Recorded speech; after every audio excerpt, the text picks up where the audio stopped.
How you doing, guys? Big Mac Dance School here again today, back once again with another episode of my Conquest series for you. Today, I'm going to be taking a look through the pages of issue 42.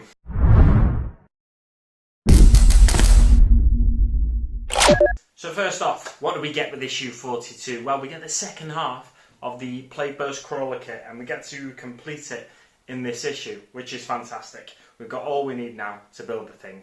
It's £40 kit, mentioned it in last week's video, so £20 value in this issue, £20 in last issue. Good value overall. I don't think anybody could disagree with that. Some people would say plastic's not worth that, but hey, that's the price GW charge for it, 40 quid. So, onto the issue itself. Looking at the front page, we've got the Plagueburst Crawler paint guide. Fantastic stuff. Not only can we build it, we can now paint it as well. Then the Plagueburst Crawler rules. Awesome, we can use it in our games. And the Garden of Nurgle, so we're getting lore about the Garden of Nurgle in here. Turn over onto the first page. What's this? Ages of Mankind? Doesn't mention anything about that on the front cover. It took me aback slightly. I was slightly taken aback. It took me aback, can you say that? I'm saying it. So, Ages of Mankind, it talks about in a bit more detail. It's been covered in previous issues, but not the whole span of the Ages of Mankind. It talks more about the various ages of mankind, in particular the Age of Strife. The Age of Strife took place between millennia 25 and millennia 30, and it was the age where warp storms raged across the galaxy, cutting mankind off from the rest of mankind, basically. So mankind had already spread out amongst the stars, and the warp storms that cut everybody off sent terror into chaos. And eventually, the Emperor, towards the end of the Age of Strife, the Emperor reunited the entirety of, not of mankind, but the entirety of mankind based on Earth and in the Sol system, so Earth, Mars, our solar system. Reunited them under one rule, under his rule. He used the Space Marines to do that. He also used, I'm not sure it mentions it in here actually, but he used the Thunder Warriors to reunite Earth under his rule, but then the Thunder Warriors were sort of pushed to one side in favour of the Space Marines, who don't deteriorate in the same way that the Thunder Warriors did. For more lore on that, definitely get Google in and search on Lexicanum, 4D-chan and 40k Wiki. There's loads of information on, well, I think there's loads of information on that, I'm assuming there is. There's a good not a short story, a good story in the Horus Heresy series as well about some old Thunder Warriors that there's two of them, I think, or at least one of them, and they want to go on existing.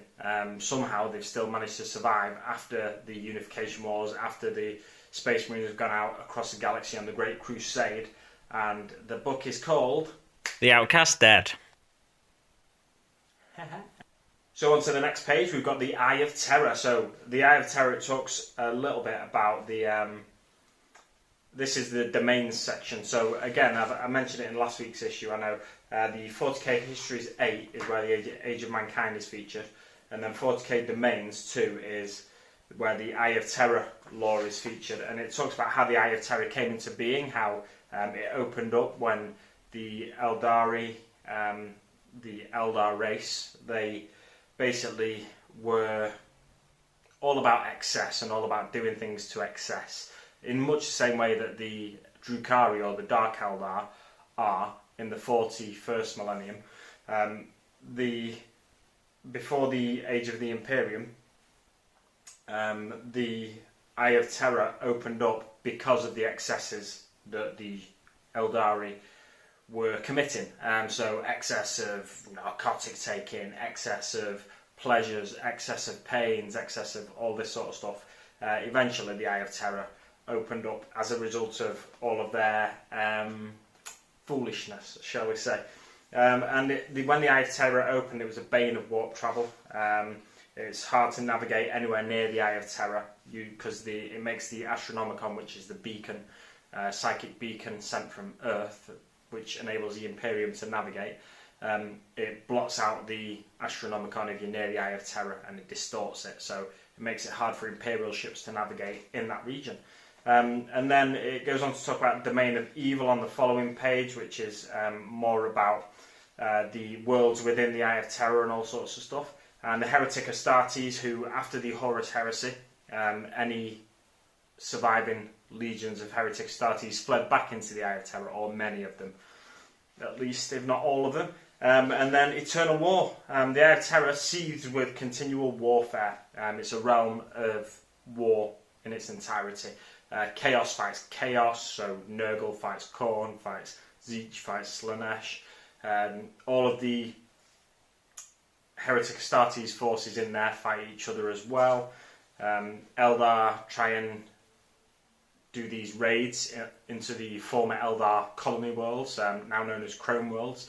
The Eldar send parties in to get to these worlds to get the Tears of Isha, or the Spirit Stones, gather them up and bring them back to the craft worlds, because that's what their soul goes into when they die. You'll see them on the miniatures, you'll see them often on the chest, but sometimes in all sorts of part of the miniature. And then it's finally onto the Garden of Nurgle, which is one of the things covered on the front page, or one of the things mentioned on the front page at least. It's a rancid paradise. So the Garden of Nurgle is as much a place of death as it is of life. You may have expected it just to be a place of death, but it's a place of life as well, because if I was to walk, a mortal man like me was to walk into the Garden of Nurgle, I'd probably drop dead within seconds, minutes, hours, whatever. I'd be dead shortly after arriving anyway.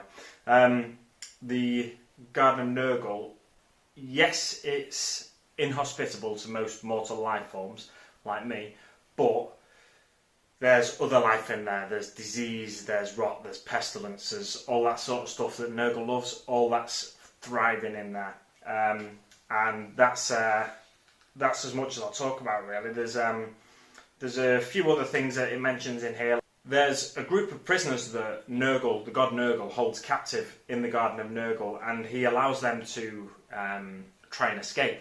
If they can get through the swamps and the quagmires and the deathbeds and the bile ponds that are in the Garden of Nurgle, if they get through all of that, he basically sends some demons out to hunt them down, some plague bearers and some of his loyal demon followers, to hunt them down, capture them, and then he takes their heads off and puts the heads on these rotten spikes that are outside of his house in the Garden of Nurgle.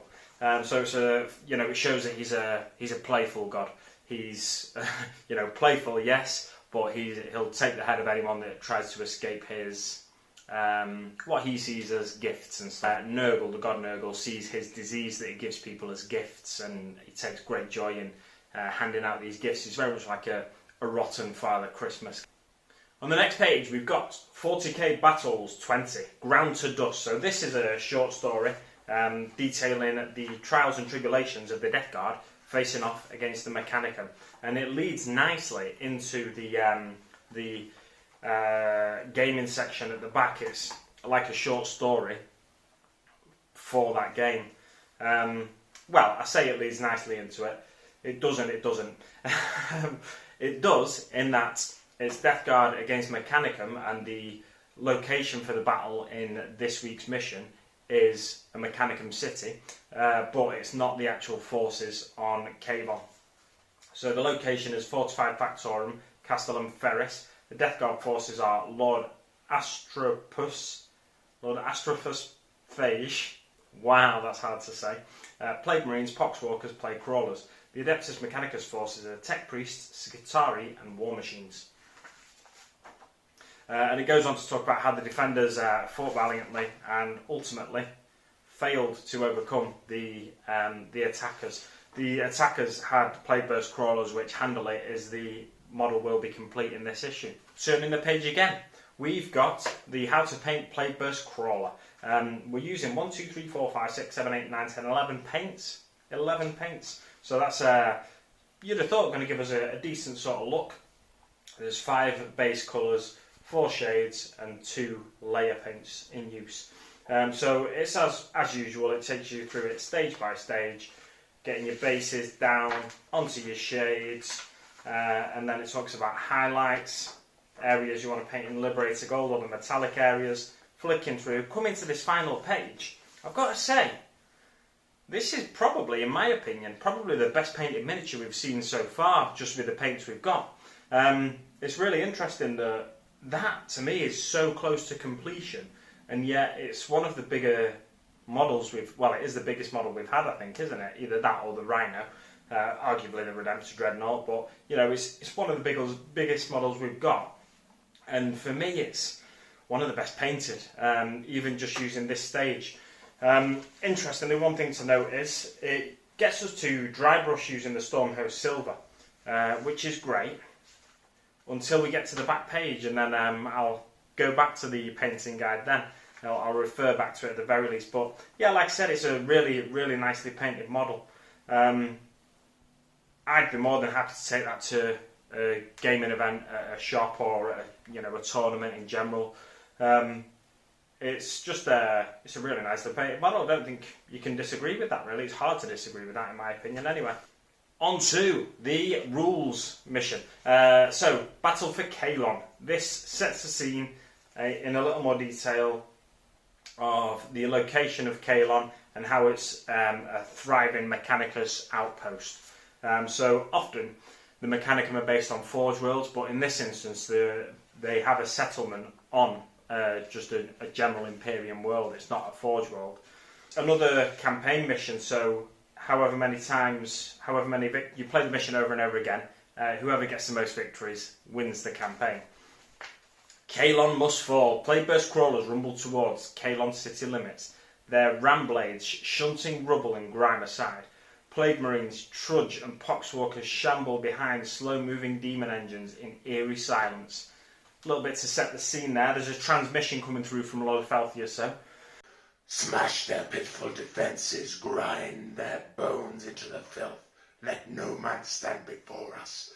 Caelon is ours, and it shall be a glorious gift for the demon Primarch.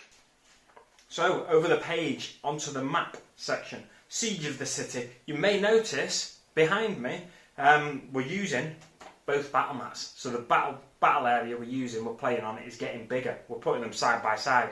As I think on a previous Conquest video, when we first got the battle mat, I put them side by side, and I think I whacked it up on the green screen. Maybe I forgot to do that, or maybe I edited it out. But yeah, as I suspected, the boards are lined up next to each other, and on this, it looks really nice.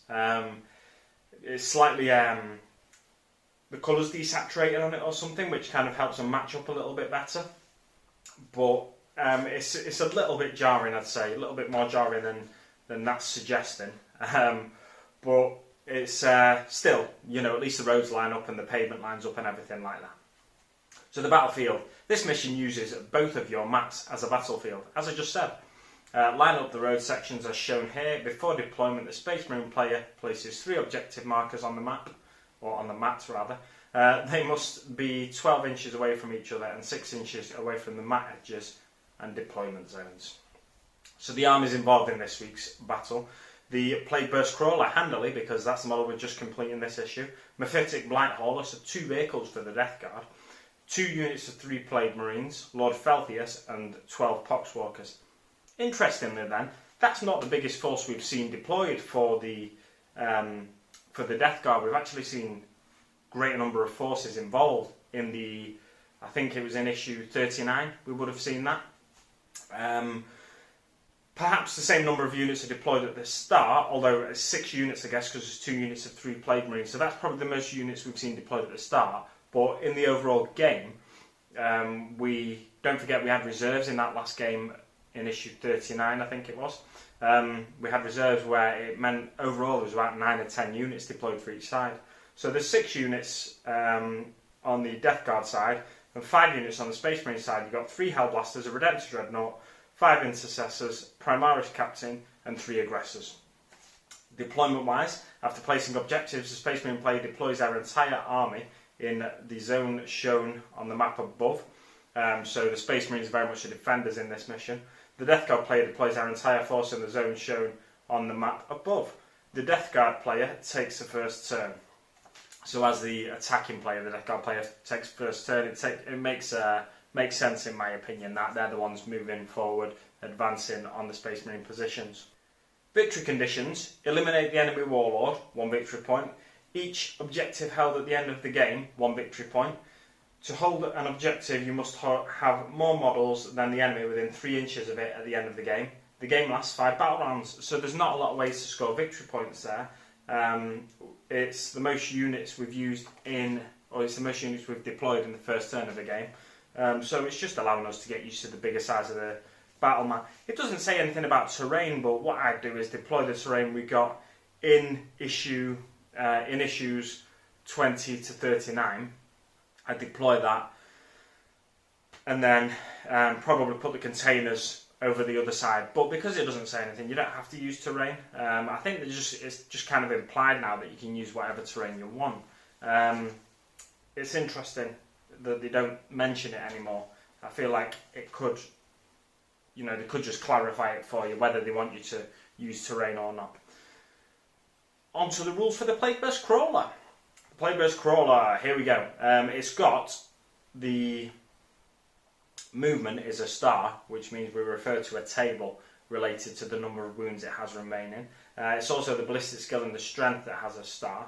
The movement, though, at its maximum is only 9 inches, so it's not the fastest vehicle. However, it is supposed to be one of those vehicles that sits back and just launches assault after assault at the enemy. So the weapon options are the entropy cannon, heavy slugger, Plagueburst mortar. That's the main weapon, so that's the one that has to be on the model. The plague spitter and the rot hail volley gun. So you can choose either 2 entropy cannons or 2 Plagueburst splitters, they're the side weapons, or you can choose the you can choose either the rot hail volley gun and the heavy slugger. Wow, this is hard for me to say. So as I mentioned in the previous issue, the heavy slugger is a higher rate of fire weapon. It's got a decent strength of 5 and a -1 AP. Whereas the rot hail volley gun, it has slightly fewer shots and it has slightly less range. It has 12 inches less range. It's heavy 3 and it's strength 6, -2 AP. So they're pretty close then to which one you want to choose. The Plagueburst mortar has a minimum range. That's another thing of interest here, another point of interest. Plagueburst mortar has a minimum range of 12 inches. So anything closer than 12 inches, the Plagueburst mortar can't fire at it. So for me there, I'd probably go, because anything within that 12-inch range you can't fire at it, I'd probably go with the plague spitters on the side because it has assault D6 as the number of shots. Whereas the entropy cannon, which is the other option on the side sponsons, is a heavy 1. So just for a greater number of shots and to try and reduce the chances of enemy infantry just swarming the vehicle and taking wounds off it in combat, I'd go with the plague spitters there. The abilities include disgusting and resilient. We know what that is if we've been watching these videos week after week. It's demonic, so it's a demon engine, therefore it has the demonic rule, which gives it a 5+ invulnerable save. So not only does it have a 3+ armor save, if you've got a high AP value weapon firing at it, it can't be reduced below a 5+ save. And it explodes, so on a roll, after losing its final wound, roll a d6 before removing the model from the battlefield. On a 5+, it explodes and each of the units within 6 inches suffers d3 mortal wounds. Same as various vehicles in the game that. And that's all we've got this issue. On to the back page. What are we getting next week? As if we didn't know already from last week's issue, we're getting the thermic plasma regulators next week, which are a lovely little terrain kit. They've got a nice little platform if you want to thematically set your models up in your cabinet or something like that. Have a sniper on one of those little platforms. Hopefully we'll get some rules for them as well, because in last week or the week before's issue, I think it was a week before, we got some rules for the 2D terrain, the terrain that's printed on the map that we have. However, it says you can't move over the thermic plasma regulators, so for me, you should be able to at least stand on that platform. I'm hoping you can. And then the following week, in issue 44, we've got 2 paints. 2 paints. One of them is a lead belcher refill. We've used a fair bit of lead belcher on this model this week, so we've probably still got some left. However, we're also getting a dry brush paint. a dry paint, which is Necron Compound, which, referring back to the painting guide in this week's issue, they're getting us to dry brush with Stormhost Silver this week. However, next week we're getting paint designed for dry brushing. What? Why didn't they just give us the Necron Compound before they gave us the Stormhost Silver or something like that? But, you know, we have used the Stormhost Silver before now on other models, so, you know, I kind of understand why. Maybe they could have given us those two paints before they gave us the vehicle. However, people complain we're getting too many issues in a row with just paints in, something like that. So they're the reasons. So the following week, issue 44, is going to be a lower value issue. However, this week's issue, last week's issue, and next week's issue, for me, more than makes up for the lack of added value with the gifts you get in the issue. That's all I've got for you this week, guys. Thanks very much for watching, and I'll see you on the battlefield.